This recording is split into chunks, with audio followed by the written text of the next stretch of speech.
Hey, it's Steve Sparky, Fifer, 1250 a.m. The Fan, beautiful Milwaukee, Wisconsin. Well, maybe not as much. Before the show started, had some severe thunderstorms. But other than that, we're pretty good. Nathan Marzion here as well. You can follow him on Twitter at Nathan Marzion. You can follow me at Sparky Radio. Always streaming these podcasts live on the Odyssey Sports YouTube page when both of us are doing the podcast. You can also download it on your Odyssey app. And you can also download it wherever you download your favorite podcast at. I highly suggest downloading the Odyssey app because you get all the interviews I do during the week, whether it be Brewers, Badgers, Marquette, Packers, Bucks, stuff you don't get on the podcast I'm a part of, all these individual interviews that are, 12, 15 minutes long. You get all of that as well with the Odyssey app, plus your chance to win tickets to see Luke Combs. If you are a country music fan, you can do that as well. Marzion, not so much. But the rest of you definitely can sign up and see Luke Combs at American Family Field next April. Your chance to win tickets right now. All you have to do is go to 1250amthefan.com, go to contests, click there, and it'll take you the rest of the way home. All right, so not a lot going on, obviously, but leave it to Nathan Marzion to find something nice and juicy to talk about here in the middle of August as we await training camps that get started here next month in September. The question is this. Hold on. Buckle your seatbelts. Has Giannis, the greatest player in Bucks history, already peaked in his career? Are we on the other side of his career now? So is it all downhill from here on out now with Giannis? I cannot believe we're even having this conversation. Why are we so old? I remember when he got here, he was like 18 years old. And oh my God, so much time with Giannis. And here we are talking about, is he already peaked and now we're on the downside of his career? Nathan Marzion, please do tell everyone how this came up and why we're talking about this. It's not a huge deal. It's basically just a tweet that, someone came up with. It was based on, there's a site online that shows, you can look at players' peaks and players like throughout their career statistically. What's I don't even the know site? Let me pull it up really quick. Let's make sure to promote this site. If they're going to say Giannis is on the other side of his career, I want to make sure everybody gets just due on this. If we don't promote so it, the app is called, it's online, but if you look up like Darko, DARKO career progression or something like that, you should be able to go in there, and there's like a little tool they have where you can put in different players, and it kind of shows according to this Darko stat, which is I will say I think it's a pretty good stat. I'm a stat guy, and I do think it's a decent stat. You say Darko, I think of Darko Milicic, and that's not exactly a career path that I want to follow for Giannis, but we'll go ahead anyhow. Yeah, it's basically it's some acronym, but it's essentially looking at players throughout their career, and as they get older, how is that stat changing? Are they getting better? Are they getting worse? And when you look at Giannis's, his peak isn't at 27 years old, and then it's started since then to go a little bit down. Basically, that's 1 year that it started to go down. So it's basically looking at, and the person says in the tweet, the average NBA player hits his performance apex at age 26 or 27, and Giannis turns 29 in December. Still easily a top 5 player, but already in sharp decline from his pinnacle 2 years ago. Sharp decline. Did anybody watch Giannis and the Bucks the last 2 years and think to yourself, yeah, this dude's losing it. He's not the guy he was. Has anybody from a Bucks fan perspective, this dude on Twitter, who we should also mention his Twitter handle so everybody can know who to tweet at about this. Go ahead. Really quick. We have some. Someone sent this to me right as we started, and it's kind of breaking right now. It's nothing crazy, but Giannis has a New York Times article that just came out, and one of the quotes in it is, I got a notification. Could Giannis leave Milwaukee? It says, quote from Giannis. I would not be the best version of myself if I don't know that everybody's on the same page. Everybody's going for a championship. Everybody's going to sacrifice time away from their family like I do. And if I don't feel like that, I'm not signing. Giannis on signing an extension with the Bucks next summer. That's his quote. But hasn't he said that in the past about there's nothing who he's going to play with? There's nothing new about that. I mean, it's basically just saying as long as he's said this his whole career. He never has said I 100% am staying with the Bucks my whole career, no matter what. He said as long as this is a place that I can win, as long as everybody's on the same page of we need to win and we need to not let up and we're going for championships, then I'll stay. And as he should. Like he's not just giving them, okay, no matter what, I'll stay with you. He's saying as long as we're all on the same page, we're good. And then in this article, it says, so this is from Giannis. Again, I'm reading this on the fly here, but It's like live radio, except it's a podcast, but here we are. it says Milwaukee fired its coach and hired its Adrian Griffin, who had been an assistant head coach for the Toronto Raptors. That change, Antetokounmpo said, is part of why he is unsure if he'll sign an extension. You got to see hold on. You've got to see the dynamics, he said, how the coach is going to be, how we're going to be together. At the end of the day, I feel like all my teammates know and the organization knows that I want to win a championship. As long as we're on the same page with that and you show me and we go together to win a championship, I'm all for it. The moment I feel like, oh yeah, we're trying to rebuild, he paused briefly before continuing. There will never be hard feelings with the Milwaukee Bucks. He said, I believe that we've had 10 unbelievable years, and there's no doubt I gave everything for the city of Milwaukee. Everything, every single night, even when I'm hurt, I am a Milwaukee Buck. I bleed green. I know this. This is my team, and it's going to forever be my team. I don't forget people that were there for me and allowed me to be great and to showcase who I am to the world and gave me the platform, but we have to win another one. At the end of the day, really quick, at the end of the day, being a winner, it's over that goal. He said, winning a championship comes first. I don't want to be 20 years in the same team and don't win another championship. Okay, so let's talk about a couple of things. First of all, by all reports that I saw, he signed off on Adrian Griffin. Yeah, that's what I saw. I didn't see anything about him not kind of questioning whether or not this was the right move, getting a first-time head coach the keys to the car of trying to win a championship. So unless those reports were untrue and he didn't sign off on this, I don't see what the issue is here. Is the issue just that they fired Bud and he's mad that they fired the guy that they won a world championship with? Because remember, he was mad they fired Jason Kidd, if we remember correctly. And now Budenholzer's the latest one. And like he said, loyalty is a big thing with him. He won a ring with Bud, right? So it makes sense that he would probably not be happy if this was an issue that they got rid of Bud.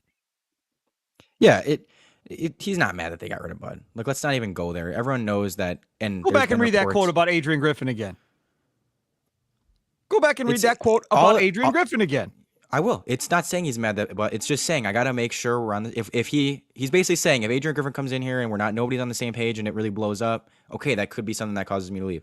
It says you've got to see the dynamics, how the coach is going to be, how we're going to be together. At the end of the day, I feel like all my teammates know and the organization knows that I want to win a championship. As long as we're on the same page with that, and you show me and we go together to win a championship, I'm all for it. The moment I feel like we're rebuilding, and then he goes into his other monologue. Right. So you have 2 years. Then Giannis is up. Middleton, Drew, Brooke, I believe they're all up or can be up with player option, whatever, in 2 years. I wonder if this is Giannis telling them, reading the tea leaves of, I see what's happening here. Everybody's going to be up in 2 years. And then y'all can make a decision of all my guys are going to be gone. And I'm going to be sitting here with a whole bunch of new players possibly around me or whatever the case may be. Or maybe they've had the conversation with Giannis, which I cannot believe would have happened. But maybe the conversation was, dude, in 2 years, you're going to be free to go where you want to go, and we're going to take a step back and try and rebuild this thing and try and build it back up. If they let him walk or suggest that they need to rebuild, and part of rebuilding is trading him to get a ton of draft picks and a sign and trade or whatever the case may be, and he's already saying, hey, if they want to rebuild, that's cool. No hard feelings. I'm out. I'm going to go play somewhere where I have a chance to win a championship.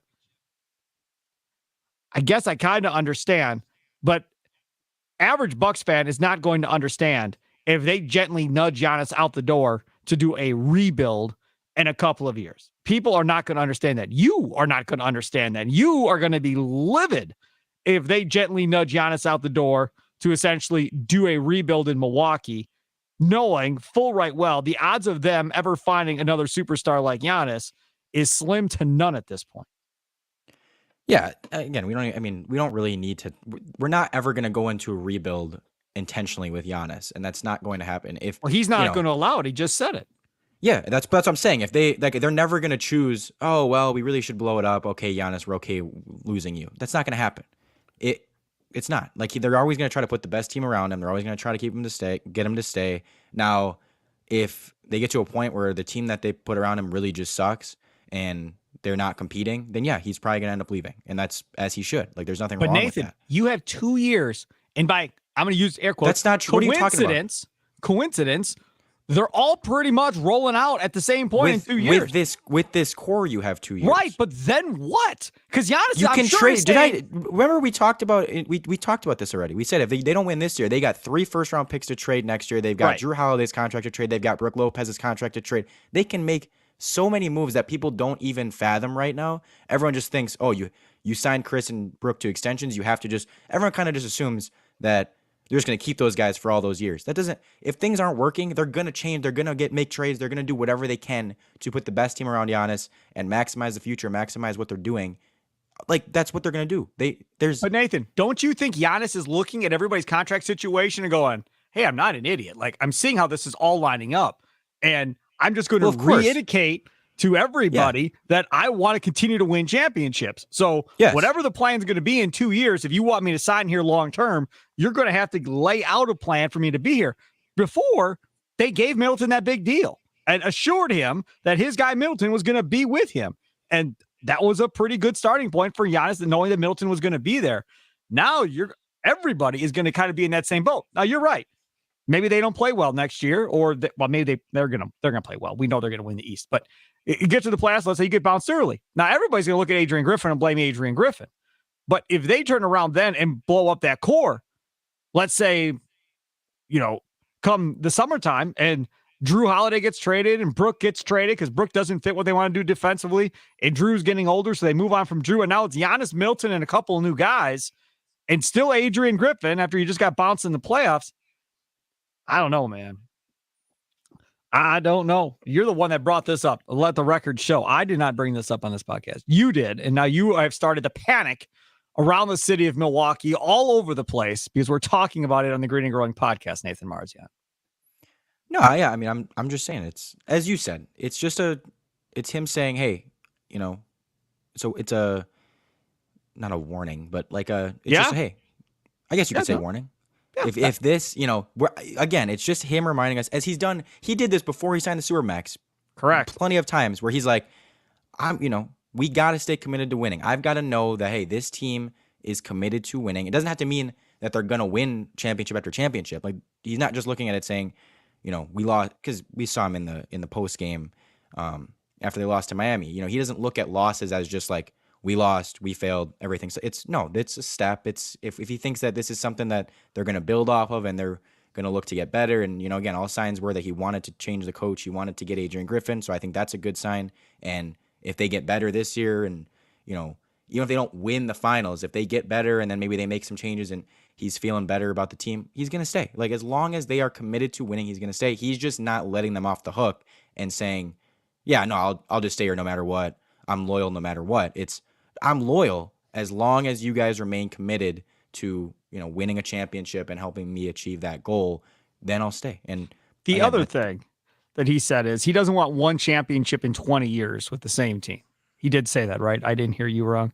He said, winning a championship comes first. I don't want to be 20 years on the same team and don't win another championship. Correct. Only having one, right? Even though there are plenty of guys that never won one, like Barkley. Look, everyone can go, oh my God, that's common sense.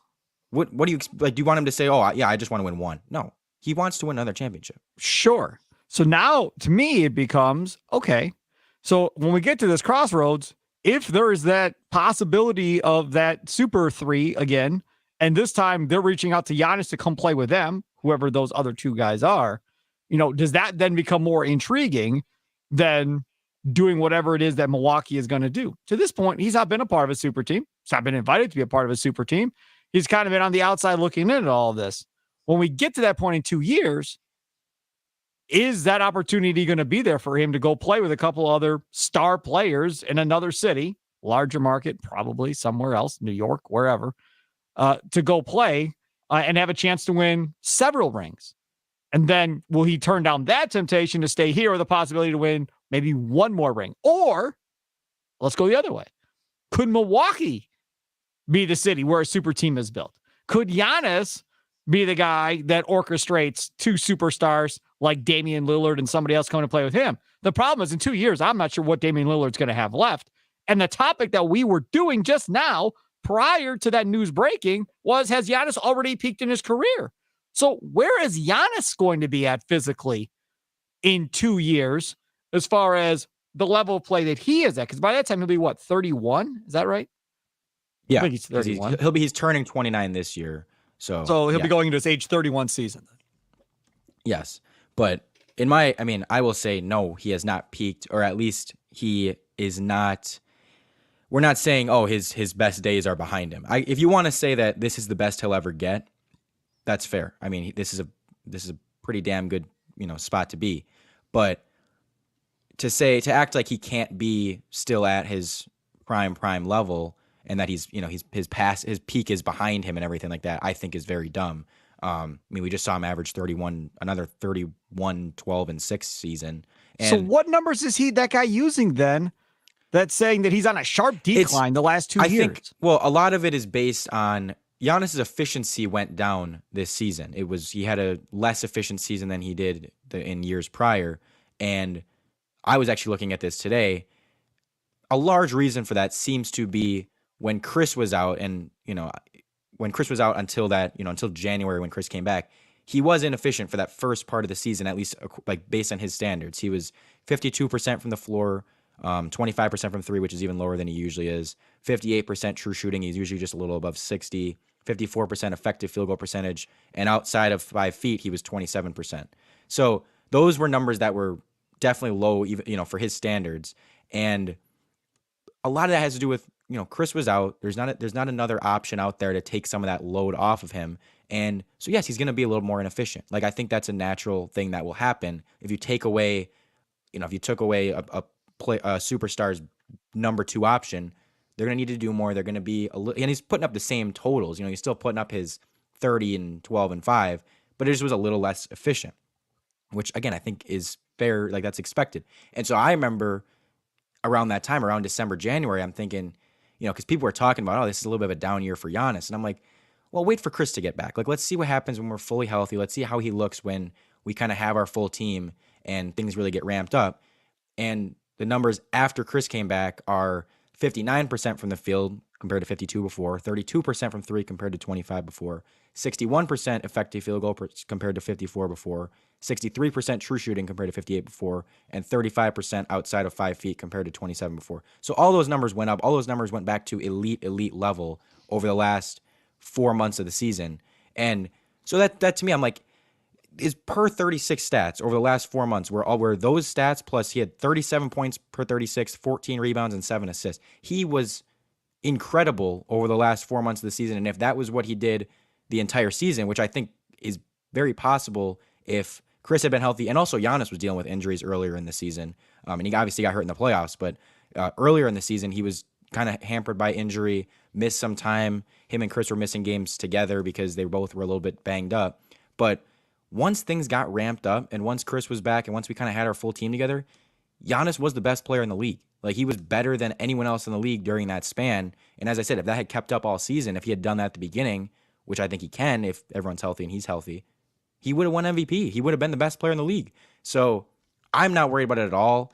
I would have been more worried if it was the opposite and he had started well and then really started to drop off. And it was the opposite. His overall numbers seemed down, but it's just because he had a poorer first half of the season compared to, what he usually has. And that kind of affected his efficiency overall. All right, let's move on. Topic number 2.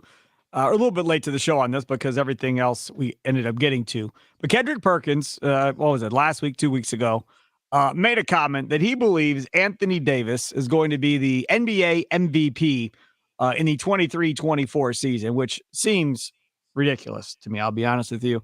And a lot of times, a lot of what Kendrick Perkins says seems ridiculous to me, to be honest with you. But this one here, if we're just going on straight talent, like how talented is Anthony Davis? Yeah, he's one of the most talented dudes in the league. I don't think anybody is going to argue that Anthony Davis isn't uber talented, very talented. And when he's got it all going, damn near impossible to stop offensively. And defensively, he can change games, blocking shots, rebounding. He can do a lot of different stuff. Is he as athletic as Giannis? Maybe not as athletic as Giannis necessarily, but he's athletic enough to be a dominant type player. The problem is, as Charles Barkley has pointed out by calling him street clothes, the man cannot stay available for whatever team he's playing for because he always gets hurt. And in some part, you can look at a player and go, well, it's kind of your own fault. You don't train the right way. You don't eat the right way. You don't get enough sleep, whatever. And you can figure out reasons to blame players for getting hurt. And another aspect, one in which I believe is more true than the first, even though there is something to the first, some guys are just injury prone. Some guys just can't stay healthy for whatever the reason. They can do all the right stuff of working out, all the right stuff of eating right, and do everything. And for whatever the reason, they can't stay healthy. And their career never ends up being the way it should be if they could have stayed healthy. I think of Greg Oden. That dude at Ohio State was a beast, was a for sure beast coming in. And the guy could not stay healthy.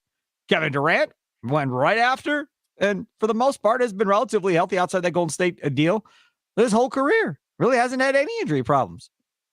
Could it have went the other way? Probably could have. I got no explanation for why certain guys can't stay healthy, but that's the deal with Anthony Davis. I cannot jump on the Anthony Davis for MVP vote when we're talking about a guy that can't stay healthy and play a full season. And now don't they have the new rule in this year where you've got to play so many games in order to qualify for these awards? So odds are he's not going to play enough games to qualify for the award anyhow, which then eliminates him from the conversation, Nathan. Yeah, and even if he does, he's not MVP level. He's very good. He's a top 10 player level if he can play the whole season, but there's never been a season, even if he played the full season where you're like, oh, Anthony Davis would have won MVP if he had played all 82 games or even 70, 75 games. That's not like, he's not ever at that level. He's not averaging 30 points a game.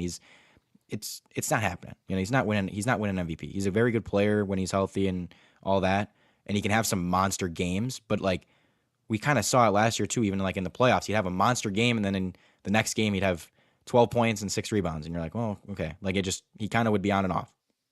I think you're right on that. But I think what's going to be interesting with the Lakers specifically is if they're going to start to take some pressure off of LeBron and whether or not they're going to try to switch it up a little bit where a little bit more of the offensive focus becomes about Anthony Davis trying to carry that load and try and take some of that load off of LeBron James. Again, as we were talking about Giannis getting older, LeBron is a lot older than that, has been playing in this league forever. He's got goals of wanting to play in the NBA with his kids and all of this other stuff. And LeBron James himself has been dinged up and nicked up and missing time throughout the last couple of years as well. And that's what you're attaching everything to if you're a Lakers fan. Winning a championship is both of those guys.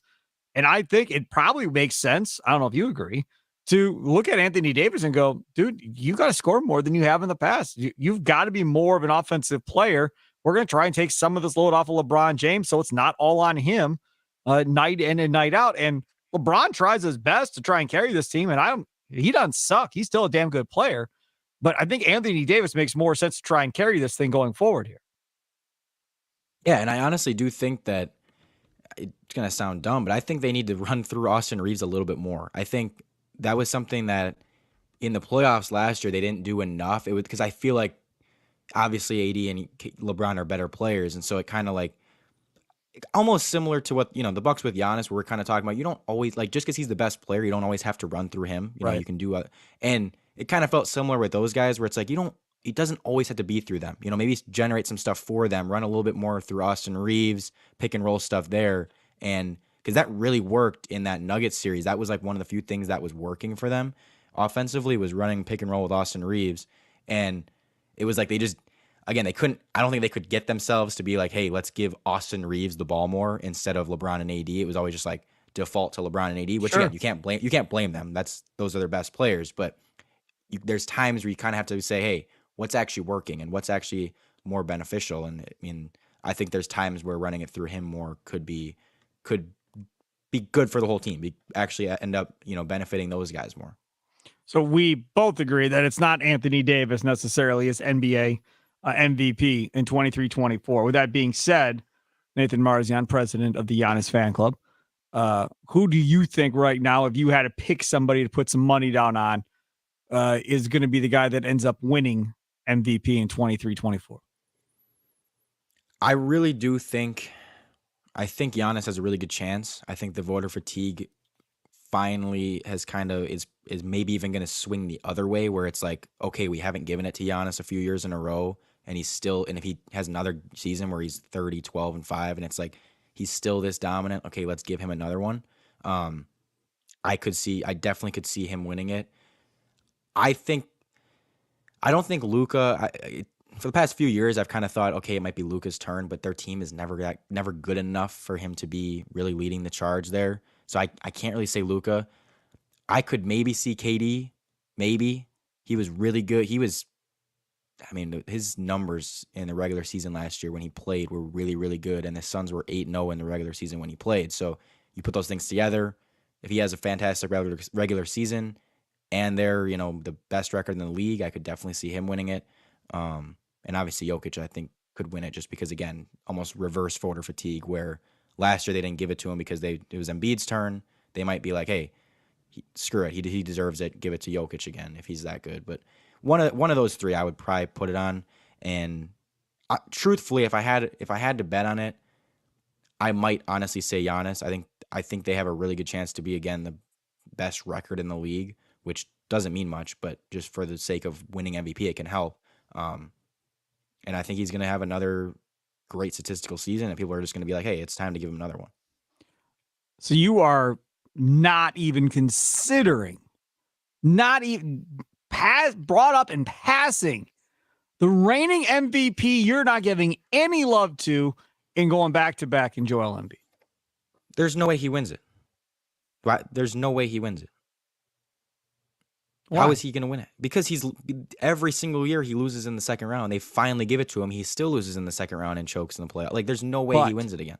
If they trade James Harden and they end up being, say, the 1 seed in Philly and the best record in Philly, and Embiid's the reason why, because it's obviously Harden's gone, and whatever they get back is not going to be as good as James Harden, more than likely, and they somehow or another, win the East. Now, you're right. They may get bounced in the playoffs, but it's not a postseason award. This is a regular season award. These votes are made prior to the playoffs beginning, right? So if Embiid and Philly have a really good year and they're a top seed in the East without James Harden and just a bunch of other dudes around him, I don't know, man. I don't think it's crazy to think that he might figure out a way to get it done. The KD angle, I just think there's too much there. Like, Beal's going to take his shots. Booker's going to take his shots. I just think it's going to take away from his ability to put up gigantic games consistently throughout the year, because you're going to have these other two guys that are also big volume shooters. So I think that takes Durant out. I agree with you on Luka. Apparently he's in really good shape, but more than likely they're not going to be as good as the rest of these teams. So that takes Luka out of the mix. Joker's always going to be in the conversation, like Giannis at the end of the day. I think go ahead.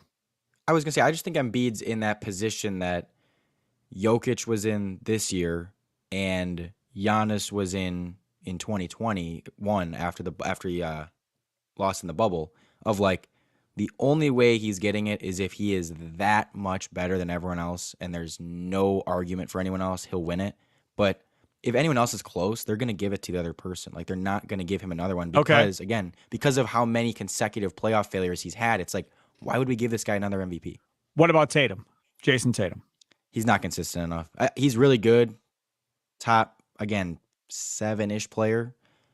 But he's always probably, I think he's always going to be a guy that he's going to have too many games where he's like, again, 15 points, 14 points, struggle. Like, and that's not to say he's not going to have plenty of great games too. And his averages are still going to be around 30, 28, 30 points a game. But I just think he goes through stretches where you're like, okay, he's, it's been a couple weeks now of him only averaging 23 points a game. And I think with Giannis, with Jokic and those guys, it's just it's more consistent. It's just every single night, So I don't know. That's how I've always viewed Tatum, is just like, he's not quite consistent enough for me to really put him in that tier with those guys. And really, I just don't think he can win an award like that, especially if he has Jaylen Brown next to him and they're both putting up great numbers, and now they're gonna have Porzingis and everything. It makes it a little bit more difficult. And Kawhi Leonard, same deal as Anthony Davis, can't stay healthy, and like Tatum and Brown, he's got Paul George with him, so that pretty much eliminates him, right? Same type of logic.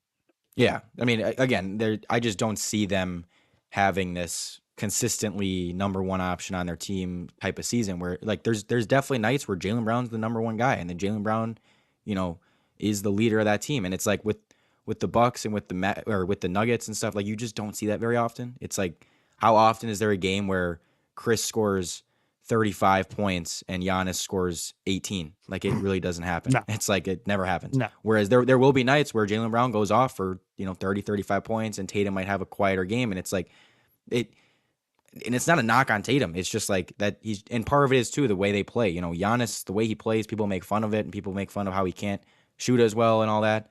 But when he can just get to the paint anytime he basically wants, it's a lot harder to stop. It's a lot harder to prevent him from getting 25, 30 points every single night than someone who, even Steph Curry.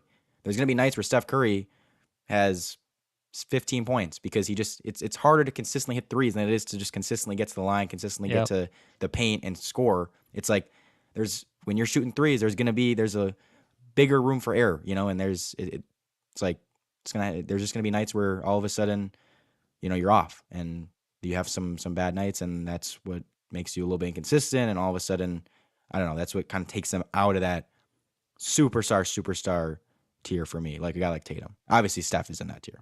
Yeah, Steph Curry. We didn't talk about the Warriors at all, and that is going to be another team that everybody's going to have their eyes on to see what all happens. We'll wrap it up. Speaking of the Warriors, with our guy Draymond Green, who what was featured in the NBA 2K trailer. Pretty sure he did not know they were going to do this. Pretty sure he did not sign off on it being okay. But they put Jordan Poole on the Wizards. They made Jordan Poole act like he wanted to take on Draymond one-on-one. And then, of course, Poole hits a shot and whatever. Then somebody else got on Twitter and made a really funny video that I laughed just thinking of. And it's like Draymond watching what's happening in the arena backstage, like WWE style, sees what happens. And then Draymond comes out in like a different Gold State uniform and just knocks down Poole and starts beating the crap out of Jordan Poole right next to the basketball floor. I was laughing so hard when I watched it. I thought it was the funniest thing ever. But I think they need to do more of this stuff. I mean, I know they did it because of the incident, but they should do more of this. When there's some type of rivalry in the NBA, they should pick a side and do something like this. And the reason I say that is because this trailer got more talk than any trailer of Madden or NBA 2K in the last how many years because of that little fun deal that they put in there. I love it. The question is, do you like the NBA 2K trailer? Should they do more trailers like it? I say absolutely yes. Go for it, Nathan. Yeah, I agree. I mean, always just, I think, incorporating the little rivalries that there are in the league and stuff like that. It just gets people kind of talking. And ultimately, that's what a trailer is basically for, is like you want to generate some hype. You want to get people interested. And, if you can get people talking about it, there's nothing that really is going to come out with, at least, at this point, there's not much they're going to come out with gameplay wise and like graphics wise that is so different that's going to get people talking. It's like you want to, it's going to look, you want it to look good. Obviously, you want it to be like, okay, it looks realistic, but to really get people talking and make it an interesting trailer, I feel like, yeah, stuff like this is definitely cool. It's definitely beneficial.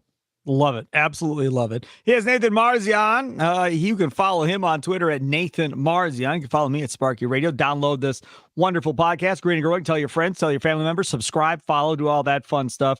All you have to do is download it on your Odyssey app or anywhere you download your favorite podcast ad. And, of course, on the YouTube Odyssey Sports channel, you can check the videos out there of Green and Growing and Kurt and Long and Spare Time Bowling Show podcasts, all three of them, all there on the Odyssey Sports at YouTube.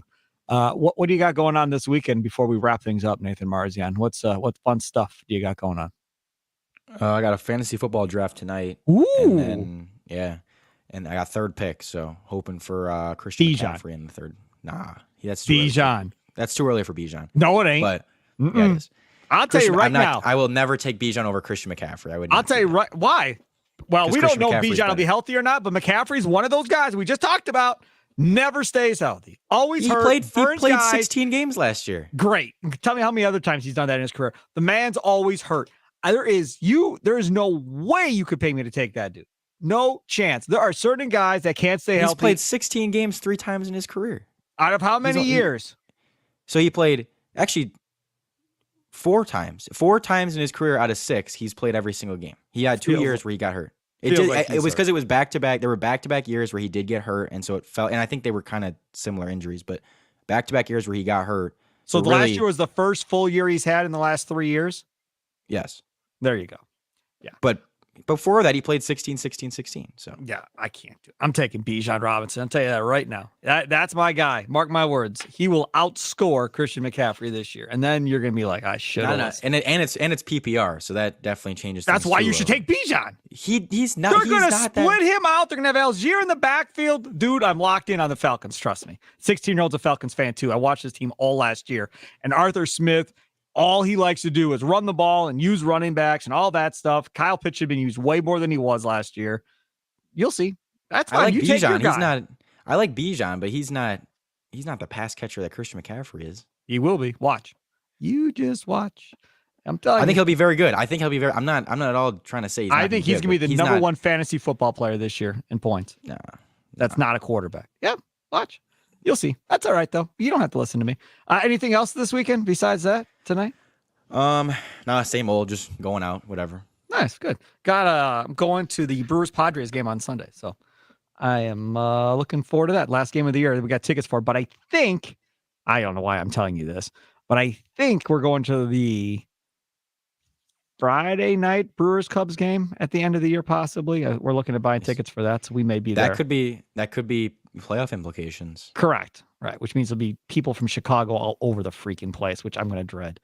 And then you'll probably be there wearing your Cubs stuff too. Also not good. All right. So Nathan Marzion, Steve Sparky Fifer, enjoy the rest of your day. Have a good one. And tweet at Nathan Marzion and tell him Bijan over McCaffrey, please. Just try and help the boy. Have a good one. Toodles.